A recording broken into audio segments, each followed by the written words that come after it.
ส่วนพ่อเองก็สบายดี แต่ว่าพ่ออยากให้ลูกไปเยี่ยมพ่อแน่พ่ออยู่กับ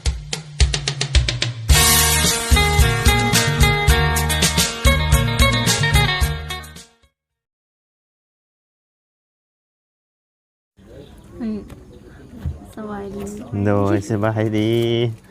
เฮ็ดหยังอ่ะนะ อ่านจดหมายจาก อ่านจดหมายจากพ่อเอาอ่านให้ฟังหน่อยก็ว่าสิเอาฮะ อ่านบอก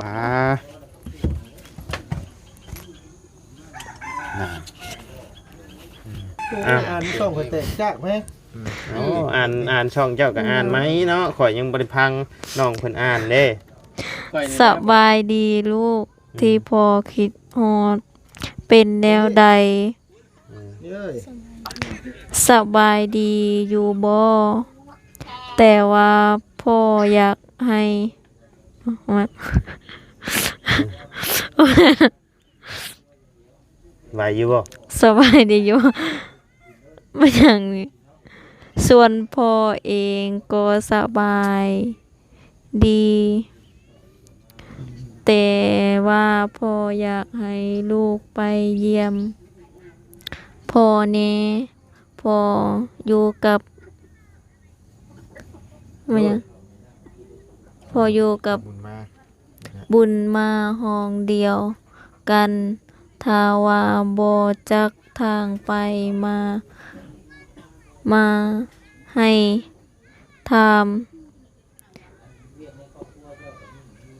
ทำเบิงนำลูกลาวหันเดอร์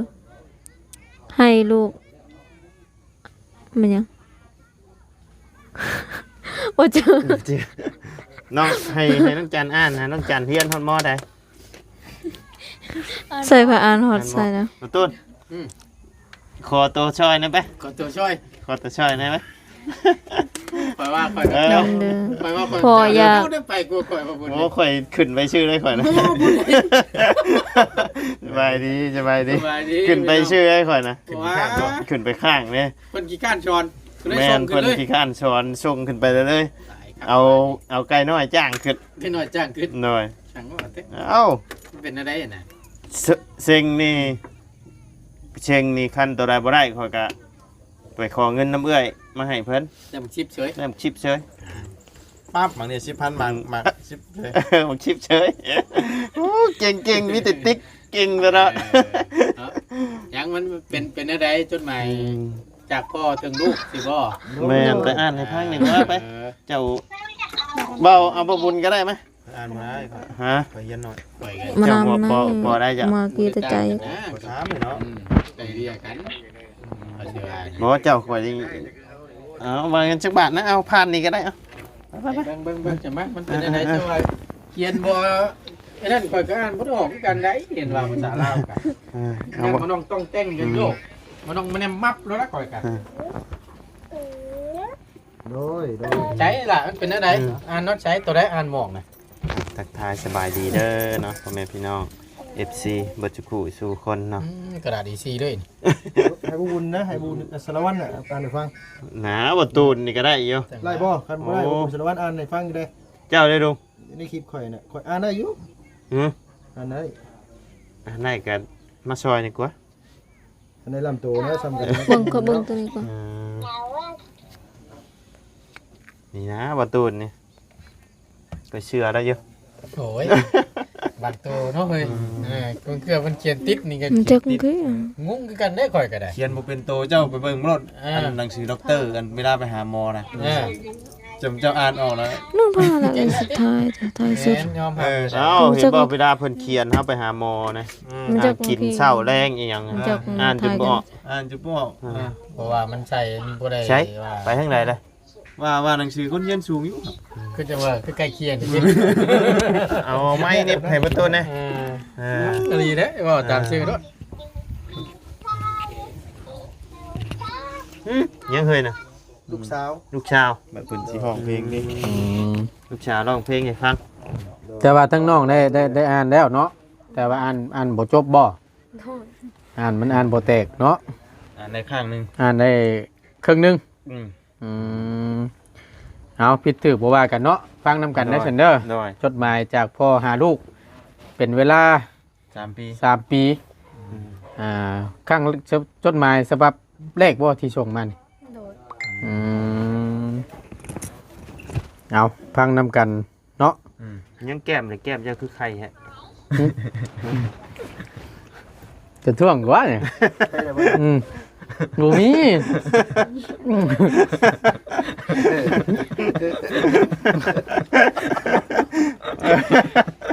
เพราะขออนุญาตเวลาอ่านมันรวบลงหั่นนะ กินขนมก็ยังท่วงกันอยู่ คา เนาะ ยก่อนคายก่อ โอ้ย น จ้ะโอ้ยตายเลยอันนี้เนาะอมแป้งกระปุ้งกว่าแก้มเฮาอมขนมไว้อื่นน้ำลายซื่อกัน ฟังเด้อสำบายดีลูกที่พ่อคิดฮอด เป็นแนวใดสำบายดีอยู่บ่ส่วนพ่อเองก็สำบายดี แต่ว่าพ่ออยากให้ลูกไปเยี่ยมพ่อแน่พ่ออยู่กับบุญมาห้องเดียวกัน ถ้าบ่จักทางไป มาให้ถาม ถ้าบ่จักทางไปให้มาถามเนาะเบิ่งนำลูกแล้วพ่อบุญมานี่ไปพ่อบ่บุญบ่ แม่น พอบ่จันเนาะถ้าสมมติว่าน้องบ่จักตั้งไปนะให้ไปชวนทั้งบ่จันนี่พาไป ประมาณนั้นเนาะเอ้า ลูกลาวหั่นเด้อว่าซั่นมาฮอดนี้พออยากเห็นหน้าลูกเมียเมียนำเด้อให้ลูกเมีย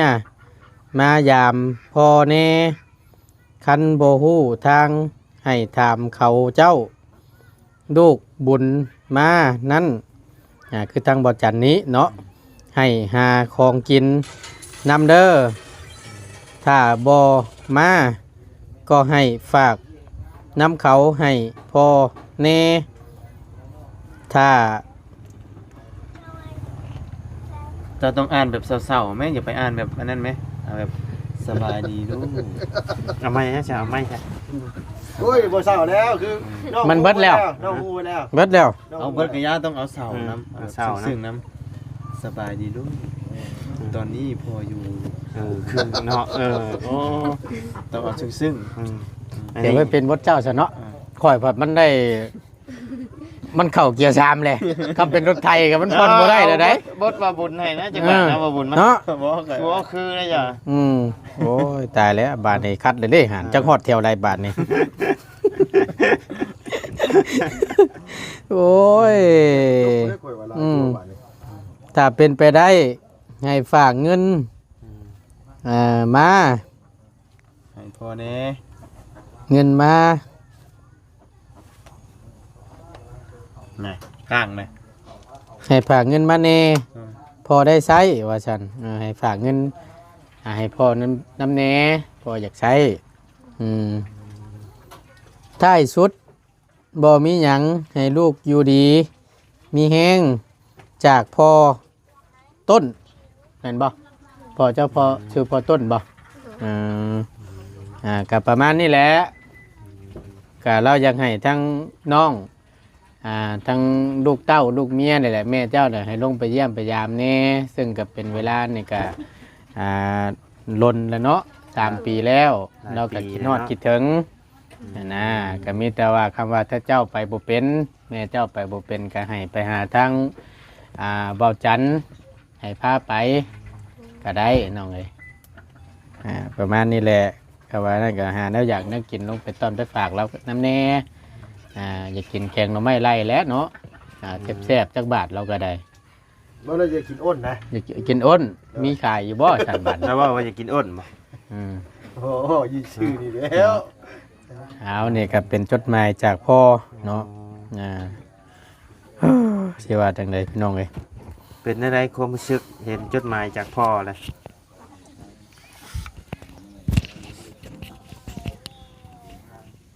พ่อน้องหัว เอ้าบ่บุญบัดให้เนาะ เอาให้ใช้บ่ได้กล้องมาหาเราเลยน่ะ เนาะ บอกกินเยอะก็ตามไป เนาะโอ้ แท้นี่บ่ กินเยอะ อ่อนไวอ่อนง่ายดีเลย อ่อนไหวนี่นี่ มึงบ่ชงเนาะ เนาะเบิ่งนี่คือดัมโบนี่บัดได้ฟังเสียงกัน เปิดฟังเสียง ฟังเสียงว่าตูนอ่านรถกึกเข้าวันนี้โอ้ บ่อันนี้เบิดแล้วตอนพิษอเมนอยู่นะไปนำกันนะ นี่ตอนมีแต่ข่อยยังน้ำตาจนซึมคือกันนะ บ่ปกติแหละ น้อย เพราะว่าในรอบ3ปีป้าโตผมแม่นว่านั่นเจ้าว่าข่อยเฮ็ด YouTube ใหม่ๆประจำ เออ ปีพชได้ ตั้งแต่ 2021ชอง แม่น ตั้งแต่น้องจันยังน้อยๆไปจ้ะ บ่นะ ปี 2022 ปีนี้ปี2025 เออ สิประมาณ ปี2022 ประมาณปี2022เนาะ 22 23 24 25หรือว่าปี2023 ปี2023 23 24 25นี่เนาะปี2023 เออจับไปถึง ถามเอา 23 เปิดว่าพอปีนี้กับ2025เด้เดือนได้ล่ะจำได้อยู่บ่ เขาจับพ่อน่ะ อ่า เดือน7 เดือน7แสดงว่า3ปีปลายได้เด้ อืม แม่นบ่ แม่น ถ้าว่าฮอดเดือน7ปีหน้านี่แม่น4ปีแล้วนี่เนาะ คือได้ยินข่าวว่ามื้ออื่นสิลงบ่แม่นบ่สิลงไปเยี่ยมบ่ โดยมื้ออื่นสิลงไป เจ้าสิไปได้ซะนั่งรถโดยสาร สิไปแน่ได้น่ะ แม่น ไปรถโดยสาร โดย ไปเบิดทุกคนบ่ โดย ไปสิเบิดนั่นแหละไปได้สักครั้งหนึงเนาะ พอดีได้ซะอันน้องเฮาก็สิได้กลับลงก่อนเพราะว่าได้คุยกับบ่ตูนบ่บุญแล้วว่าเรื่องน้ำนี่ก็อีก2-3มื้อบ่ว่าตูน อ่า ทาง ทั้งบ่บุญ สร้ จารวันได้โทรถามแล้วเรื่องน้ำก็คือทั้งน้องก็สิบ่ฮู้แหละ FC ก็สิบ่ฮู้แหละเพราะว่าเราโทรถามเบิ่งผู้ที่ว่าเคยเจาะให้เนี่ยเราเอาในราคา18ล้านว่าซั่นหั่นนะทางง่ายก็เลยว่าก็เลือกตัวนั้นแหละเพราะว่ามันก็ลดค่าใช้จ่ายลงแน่ โดย รอฟังเบิ่งประมาณ3มื้อรอในนี้ น้อย หั่นน่ะก็พอดีแล้วแต่ว่ามื้ออื่นน้องลงไปเยี่ยมพ่อก็แม่นให้เฮากลับขึ้นมาแล้วก็อ้ายก็สิลงคือกันลงเคลียร์เวียกเทั้งพุ่นแหละลงไปกลับแควมื้อนี้น่ะแม่นนัดช่างเจาะแล้วมาพร้อมกันเลย น้อย เพราะว่าบ่ตูนคิดว่าแต่ว่าเอาในราคา18ล้านนี่มันก็ลดค่าใช้จ่ายอีก2ล้านนั่นบ่ตูนคิดว่าเสียไว้ซื้อถังและซื้อสายยางซื้อไว้ใส่ไว้ซอยเครื่องที่ว่ากระถกกระทังแหละมันก็ต้องมีแหละเนาะ น้อย ว่าตูนคิดแนวนี้พี่น้องเลยแต่ว่าเอาเช้าล้านนี่มันปัดบ่เดือยังได้บั่น แมน สิได้แต่น้ำหั่นแหละ แมนสิได้แต่น้ ซึ่งเตือใส่ยงใส่ยาง ไปเลยออกกัน ำโดย ปั๊บ อดเดี๋ยวอดใจรอกันเด้อ เอาเด้อ โดย จังหน่อย เอาอดเอา แต่ถ้าอดมาตะกี้ก็ยังได้เนาะอดหนาวหลายอดหนาวบ่ยากดอก โดยออกแล้วบ่ เอาหน่อย โอเคเดี๋ยวตามออกไป เดี๋ยวคือต้องใช้บ่ คนก็ได้ไป โดยเดี๋ยวตามออกไป โดย คุยกับน้องเพิ่นกัน ยะทาวันว่า บันโมเมนต์ได้ โอ้ยเห็นแล้วนี่ โมเมนต์ เนาะ แล้วยะชามันสิเด้บาดนี้เนาะ ตัวเสียงมันมัก โดย ตรวจน้ ไปออกแล้วบ่โดยโอเคโดยสบายดีโดย ไป เดี๋ยวตามออกไป โดยรายการเฮาได้ซะ อาจารย์ไปเด้อ ออกเลย หิวโว้เลย เจ้าจะพาไปได้บ่ตูนจ้ะนะเจะถ่าเพิ่นก่อน เอานั่งรถคันคนละคันอยู่เพิ่น เอาคนละคันกันนั่งคนละคันก็ถ่าข่อยแหน่เนาะข่อยออก มาหลังมาได้เนาะ ข่อยออกผู้เดียวข่อยก็ย่านขึ้นกัน ช่างเป็น ย่านทางกี่ตมเนี่ยอย่ามันล่มเพราะได้เอาขึ้นซอยกันเออ กระมังแบบนี้แบบประตู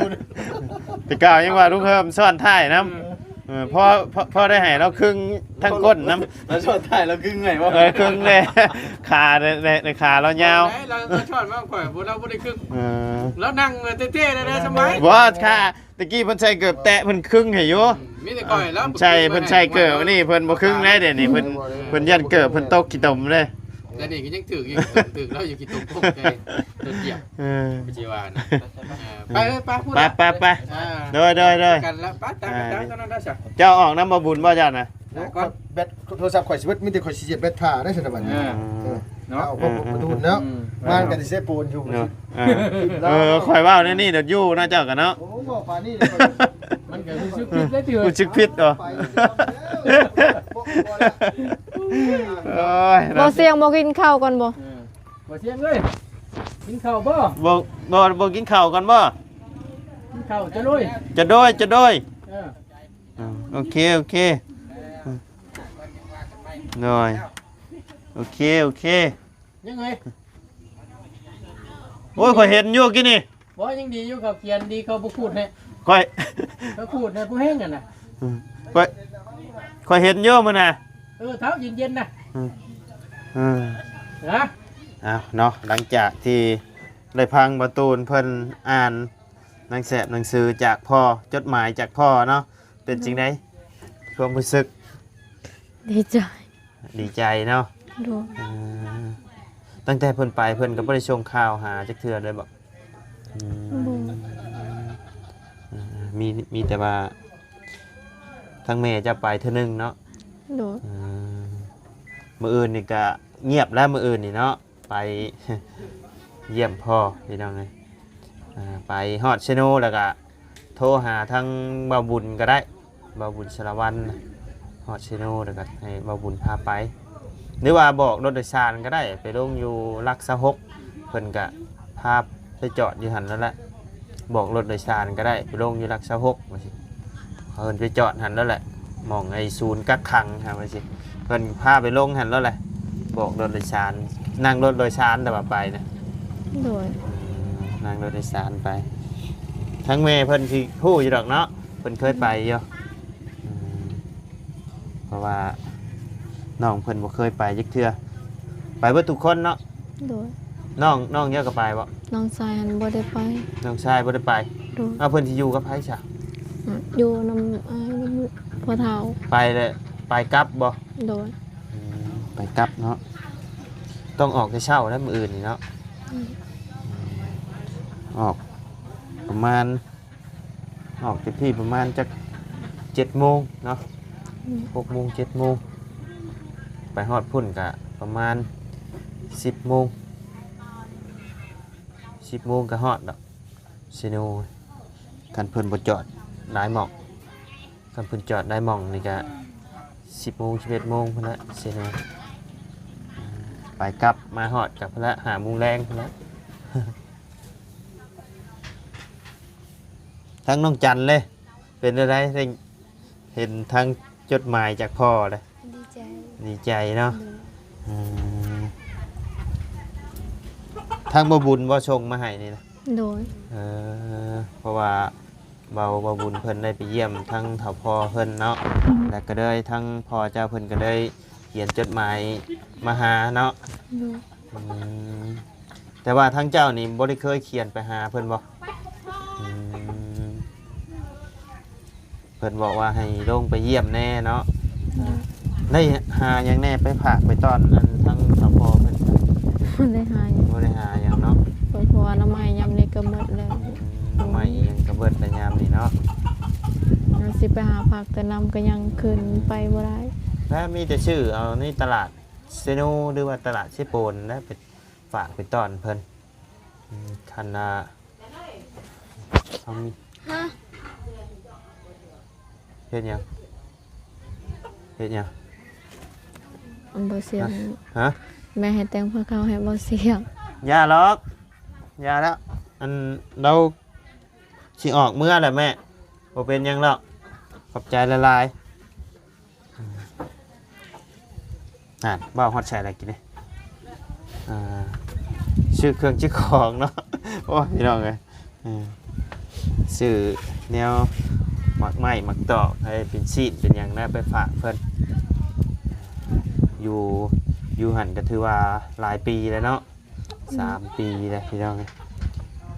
3 ปีปลายคิดฮอดคิดถึงนะกำหนดเพิ่นจักปีให้เพิ่นให้ออก บ่ฮู้คือกัน บ่แบบบ่มีกำหนดเลยบ่ น้องยังบ่ทันได้ฮู้ยังบ่เคยได้ไปเยี่ยมเธอ แม่จะไปเยี่ยมแม่จะบ่ได้ถามบ่จ้ะ ยันมาเพิ่นบอกว่าจักเท่านั้นปีเท่านี้ปีหรือว่าขึ้นอยู่กับเฮาตอนที่เฮาเอาไปฝากบ่เฮาฝากจักปี แบบเฮาบ่ได้ฝากเด้เขามาจับเอง เขามาจับเอาไปเลยบ่ อืม โอ้อันนี้คือเพิ่นมาจับเอาไปเลย แม่น อืม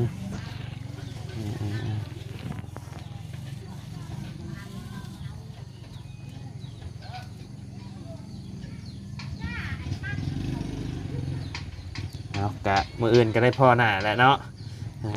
อื่นก็ได้พ่อหน้าพ่อแล้วเป็นจังใดเนาะพี่น้องเลยหลังจากที่บ่ได้พ่อกันมาหลายปีน้องหัวเนี่ยน้องจันนี่ยันอดบ่ได้อยู่ไปเห็นหน้าพ่อนี่ยันน้ำตาไหลอยู่ขนาดอันลุงข่อยถึกจับตอนนั้นไปบ่ได้พอเดือนไปนี่ก็ยังเห็นลูกเจ้าเราให้น้ำโอ้ขอโดน น้ำตาไหลน้ำข่อยกะอีโตนนะ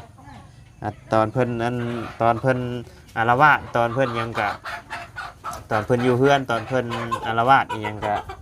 เขาก็หึนเยอะบัดพอไปเห็นสภาพเพิ่นแหละเขาก็อีโตนเพิ่นนะ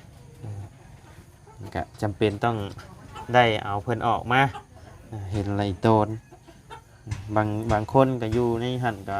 บางเทื่อก็เป็นบวมเป็นเปี้ยเป็นรอยก็มีเอาดีใจน้ำเนาะที่จะได้ลงไปหาพ่อเอาไอ้มีให้ก่อนพอได้ต้มเอามีให้ทั้งนอกอีกก่อนทีนึงอึ๊บ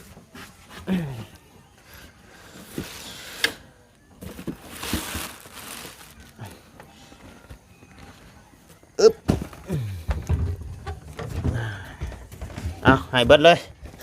ขอบ โดยให้เบิดกล่องเลยแต่ว่ามันบ่ได้เต็มกล่องนะ เอาไว้ต้มเนาะกินตอนเช้าแล้วก็เดินทางไปทางอ้ายก็จะได้ออกก่อนบัดนี้เนาะมันค่ำมันมืดแล้ว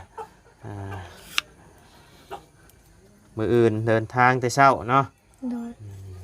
ไปซะสบายดีเด้อ สวัสดี เนาะใจน้ำพี่น้องไอ้พี่น้องเพิ่นสิได้ไปเยี่ยมพ่อแล้วมีเงินเท่าไรสิไปเยี่ยมพ่อนะ 4 ล้าน 4 ล้าน โดย อ๋อเงินที่ทางอ้ายมามอบให้ตอนนั้นก็ยังบ่ได้ใช้เลยเก็บไว้บ่ อืม อืมแล้วก็มีทั้งภายในทั้งจานลาวบ่ โดย ก็ตอนนั้นเขามามอบให้ช่องเนาะ โดย จานลาวมามอบอีกช่อง โดย 4 ล้านก็คือบ่ได้ใช้หยังเลย ก็ใส่น้ำ เตรียม แดง เตรียมไว้ ซื้อ สิไปยามพ่อนี่แหล้วเนาะ โดย โอเคสำหรับพ่อแม่พี่น้องสำหรับคลิปนี้ทางบ่ได้ก็จะได้ขอจบคลิปปิดคลิปลงไปเพียงสำนี้ก่อนพี่น้องไว้พบเจอกันในคลิปหน้าเนาะสำหรับคลิปนี้ไปละสบายดีเด้อ สวัสดี